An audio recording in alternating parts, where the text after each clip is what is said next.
Hello students, सबसे पहले मेरा नाम है डब्लू कुमार वर्मा और मैं एक एसएससी सीजीएल का एस्पिरेंट हूँ। मेरी जो पढ़ाई है वो अभी एमए में चल रही है इंग्लिश लिटरेचर से, और मैं साथ ही साथ एसएससी सीजीएल का एस्पिरेंट हूँ, जैसा कि मैंने आपको बताया। आपको ये बुक्स देख के पता चल गया होगा कि ये जो बुक्स है वो एसएससी सीजीएल एग्ज़ाम के लिए इम्पॉर्टेंट है।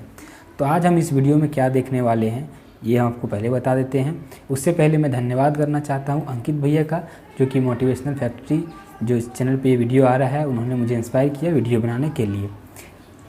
तो सबसे पहले हम लोग देखेंगे कि एक एसएससी एस्पिरेंट का रूम कैसा होता है। तो रूम जैसा सबका होता है वैसा ही होता है, अगर वो बाहर में रह के पढ़ते हैं तो। और मैं अपने एक रिलेटिव के यहाँ रह के पढ़ता हूँ, तो मेरा तो उस तरह नहीं है, फैमिली जैसा ही है।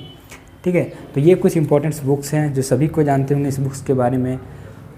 सबसे पहले जो बुक्स है वो है मैथ के लिए एडवांस मैथ काफ़ी इंपॉर्टेंट होता है क्वांटिटी एप्टीट्यूड के लिए। तो उसके लिए जो हम फॉलो करते हैं वो है हमारा प्ले विथ एडवांस मैथ। अब इस बुक की क्या खास बात है ये जानने के लिए आप इस बुक का रिव्यू देख सकते हैं, लेकिन ये बुक एग्ज़ाम के लिए बहुत ज़्यादा इंपॉर्टेंट है, इसलिए वीडियो ज़्यादा लंबा ना हो इसके लिए मैं आपको बता देता हूँ कि ये बहुत ज़्यादा इंपॉर्टेंट है। दूसरा होता है ये क्लास नोट्स ऑफ मैथ, जो कि ये है राकेश यादव सर का, और ये भी काफ़ी इंपॉर्टेंट बुक है क्योंकि आपको इससे एक मतलब कॉन्सेप्ट बोल सकते हो कि डेवलप हो जाता है। और मैं बेसिकली इससे एडवांस नहीं, सिर्फ अर्थमेटिक पढ़ता हूँ और इससे एडवांस, तो दोनों आप मेरा अर्थमेटिक एडवांस बन जाता है। बाकी रहा कैलकुलेशन का, तो वो आपको प्रैक्टिस करके करना पड़ता है। ठीक है, उसके बाद आता है इंग्लिश में। तो इंग्लिश में अरिहंत का ये जो है ऑब्जेक्टिव जनरल इंग्लिश, ये कॉम्प्रीहेंशन और वोकेबलरी के लिए काफ़ी इंपॉर्टेंट है। इसका जो कॉम्प्रीहेंशन और वोकेबलरी पोर्शन है वो बहुत ज़्यादा तगड़ा है, बहुत मस्त है।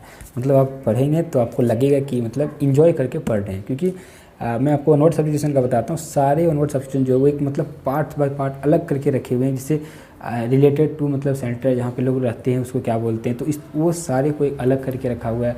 जैसे फोबिया, मैनिया, ये सब वर्ड्स को अलग करके रखा हुआ है। ये मुझे इस बुक का सबसे ज़्यादा इंपॉर्टेंट लगता है, सबसे ज़्यादा अच्छा लगता है। दोस्तों, क्या आप यूपीएससी के लिए प्रिपरेशन कर रहे हैं? अगर हाँ, तो अनअकैडमी आपके लिए है the perfect study partner for your UPSC CSC journey, और यहाँ पर आपको मिलते हैं इंडियाज बेस्ट एजुकेटर्स।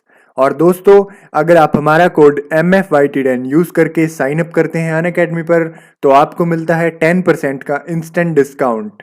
तो अभी चेक करें डिस्क्रिप्शन में दिए गए लिंक को और साइन अप करें। Unacademy batches for prelims plus mains for UPSC CSC 2021, 2022 and 2023 starts on every Monday. Chance to stand out from the crowd with Unacademy live test and quizzes, interactive classes, doubt clearing sessions, structured courses and PDFs. So what are you waiting for? Get your Plus subscription now and gift yourself with the perfect study partner and preparing with the best. Hurry up, subscribe now. How to get your subscription? Download the Unacademy Learning app, register or sign up in the app. Select the goal as UPSC CSC GS, select Plus and choose the duration which suits you best. Enter referral code MFYT10 to get 10% instant discount. Sign up now.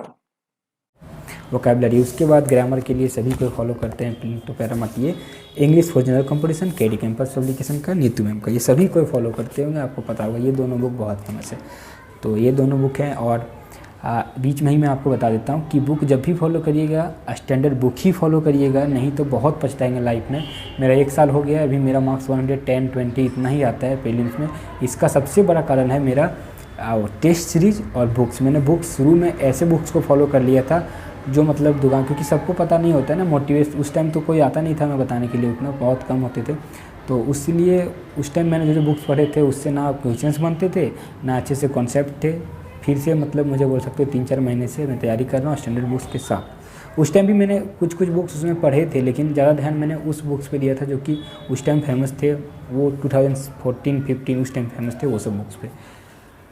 यह है फिर previous year English के लिए, यह है हमारा MG publication. इसके बारे में भी आप सबको पता होगा कि ये कितना मतलब फेमस है ये सब बुक। और एमजी पब्लिकेशन से प्रीवियस ईयर सेट्स दिया हुआ है वो बनाने के लिए। और फिर मैथ के लिए आप कोई भी एक ले सकते हैं प्रीवियस ईयर का बुक, वो आपका हो जाएगा। और करंट अफेयर्स ये ले लिए थे, उस टाइम बैंकिंग का मेरा एग्ज़ाम था इसलिए, नहीं तो करंट अफेयर्स उतना इंपॉर्टेंट नहीं है।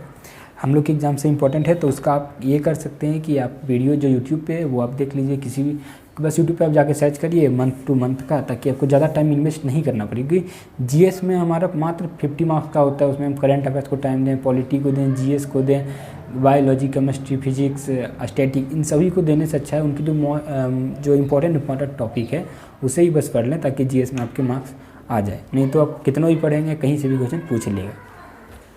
ठीक है, तो ये हो गए हमारे। अब बाकी रहा रीजनिंग का। तो रीजनिंग के लिए ये जो है इसी का सेट्स मैं बनाते रहता हूँ, 25 सेट है इसमें लगभग, तो ये बन जाता है हमेशा, इससे बना लिए। फिर जैसे ये SBI का था जब मेरा एग्ज़ाम, तो उस टाइम लिए थे, तो उसका भी बना लिए। रीजनिंग सभी के कंप्लीट कर लेते हैं, तो रीजनिंग का कोई दिक्कत नहीं होता है। जैसे ये CHSL का भी मैंने फॉर्म भरा है, तो CHSL वाला जो बुक है इसका भी मैं बनाता हूँ, तो ये सबका भी मैं रीजनिंग बना लेता हूँ। मतलब जो इसमें मेरा टेस्ट है वो पार्ट बाई पार्ट है वो। फिर Tier 2 सबसे इम्पॉर्टेंट चीज़ है। Tier 2 का आपके पास इस तरह का बुक होना ही चाहिए। जैसे इंग्लिश में तो MB पब्लिकेशन से हो जाता है, लेकिन एक आपको बुक रखना ही है मैथ का, जिसमें आपका दिया हुआ हो 100 क्वेश्चंस, वो ज़रूर ही रखना है, क्योंकि वहीं आपका जाकर के टाइम मैनेजमेंट जो है सो बिल्डअप होता है। मैंने क्या गलती की थी वो मैं आपको आगे बताऊंगा, पहले मैं आपको बुक्स बता देता हूँ। ये IB का मैंने भरा है, ये हिंदी में है मेरे पास, क्योंकि उस टाइम इंग्लिश नहीं मिल रहा था, तो मैंने यही ले लिया ताकि प्रैक्टिस अच्छा से हो जाए। और इसके बाद ये तो पेज पे लिखा जाता है, और ये सब मेरे नोट्स है जो मैंने उस टाइम पढ़े थे, सभी नोट्स है, पॉलिटी, ज्योग्राफी, इतने सारे नोट्स हैं ये सब। और अब सबसे इम्पोर्टेंट टॉपिक की टेस्ट और जो है हमारा बुक्स। तो बुक्स तो मैंने आपको बता दिया। अब टेस्ट में मैंने क्या गलती किया था। टेस्ट में मैंने जो गलती किया था वो था, मैं शुरुआत में प्रीवियस ईयर टेस्ट जो था वो मार रहा था, वो तो सही था, लेकिन ऑफलाइन जैसे इस तरह का जो बुक्स मिलता है वो सब बुक्स उठा करके मतलब मैं दे रहा था टेस्ट। तो उसका क्या मतलब दिक्कत क्या, आगे मुझे कितना नुकसान हुआ मैं आपको बताता हूँ अभी। तो मैंने जब शुरुआत में देना स्टार्ट किया इससे, तो मेरे मार्क्स आते थे लगभग 60-70, शुरुआत में सबका उतना ही आता है, क्योंकि हमें टाइम मैनेजमेंट पे ध्यान देते नहीं, बस क्वेश्चंस बन जाना चाहिए तो बन जाना चाहिए, वो तो सबको वही रहता है शुरुआत में। तो वहाँ से ऑफलाइन में मेरा जो है सो मार्क्स बढ़ के, मैंने बढ़ा के मेहनत करके उसको 120 तक ले गया था लगभग 4 से 5 महीने में, क्योंकि मेरा उस टाइम कोर्स भी कंप्लीट होने वाला था जो मैंने ऑफलाइन बैच लिया था। उसके बाद धीरे धीरे क्या हुआ कि फिर सभी ने बोला कि ऑनलाइन में अब आ जाओ, क्योंकि मैंने CGL 2019 था उसका फॉर्म भरा था, तो वहाँ पे बोला कि ऑनलाइन में सब आ जाओ क्योंकि एग्जाम अब आ गया। तो मैंने ऑनलाइन टेस्ट देना स्टार्ट किया। तो शौक उस टाइम हो गया जब टेस्ट देना स्टार्ट किया मैंने। फर्स्ट डे में मेरा आ गया 76, 72 इस तरह मार्क्स आने लगा। 120 से सीधा 76, 80, 90 इस तरह, तो लगता था कि मतलब पता नहीं क्या हो गया, एग्ज़ाम ही नहीं निकले। फिर वही हुआ, फिर उसमें भी ऑनलाइन में एग्ज़ाम देते थे, टाइम मेकिंग करते करते मार्क्स बढ़ा के 120, 110 इस तरह से मार्क्स आने लगा। उसके बाद क्या हुआ कि फिर ऑफलाइन में आ गए, फिर वही जैसे 20 आया फिर ऑफलाइन में आ गए, फिर ऑफलाइन एग्ज़ाम देने लगे लॉकडाउन में। उसके बाद सबसे फिर दिक्कत का हुआ जब फिर ऑनलाइन में भी 1 महीने से हम आए तब, तो इसमें अचानक से मेरा जो है सो फिर आने लगा वही 76 में। ये क्या हो गया, मतलब कॉन्सेप्ट मेरा क्लियर है फिर भी मार्क्स नहीं आ रहा है, तो ये दिक्कत हुआ उस टाइम। तो मैंने सबसे पहले तो ऑनलाइन पे ही रह गया, तो वहीं उसी पे रह गया कि वही मुझे पढ़ना है, वही टेस्ट देना है ऑनलाइन ही। अब मैं भी ऑनलाइन ही दे रहा हूँ, तो मेरे 110 अभी इस बार में हाईएस्ट आए हैं, 107 इस तरह से मार्क्स जा रहे हैं अभी। तो सबसे पहले तो ऑफलाइन टेस्ट नहीं देना है, लेकिन हाँ ऑफलाइन का फ़ायदा ये लेना है कि ये बुक है, अगर मान लीजिए आपके पास या कोई भी बुक है जो भी आप प्रीवियस ईयर फॉलो करते हैं, प्रिंट आउट या कोई भी, तो उसको आप पूरा जब 2 घंटा देंगे तो उसका जो एनालिसिस करेंगे ऑफलाइन का वो इंपॉर्टेंट होगा, ठीक है, उससे आपके कॉन्सेप्ट बिल्डअप हो जाएंगे। लेकिन मार्क्स को आप बोलोगे कि टेस्ट में लाना है तो उसके लिए आपको ऑनलाइन ही देना पड़ेगा, नहीं तो अब जब ऑनलाइन पे आओगे आपका मार्क्स घट जाएगा अभी के हिसाब से। और अगर आप बहुत ज़्यादा ब्रिलियंट थे तो आप कुछ भी करेंगे आपका आ ही जाएगा, ठीक है। तो ये बातें हैं। फिर टेस्ट यही रूम है, इसी में टेस्ट देते हैं, इधर ये टेस्ट वाला है, और जो पढ़ने का है वही सब यही पढ़ते हैं। और कोई ऐसा खास एक्सपीरियंस नहीं है 1.5-2 साल में, जो भी सॉरी 2 साल तो नहीं हुआ है, 1 साल का है, 6-7 महीना और 1 साल लगभग हुआ। तो यही सब एक्सपीरियंस है जो मैं आपको इस वीडियो के साथ शेयर कर रहा हूँ। अगर आपको वीडियो अच्छा लगता है तो लाइक करिए, कोई क्वेरीज है तो आप कमेंट कर सकते हैं, आपको रिप्लाई मिल जाएगा। और thank you for watching, keep supporting and be happy. आप सभी जल्दी से जल्दी जॉब क्रैक्स करें। धन्यवाद।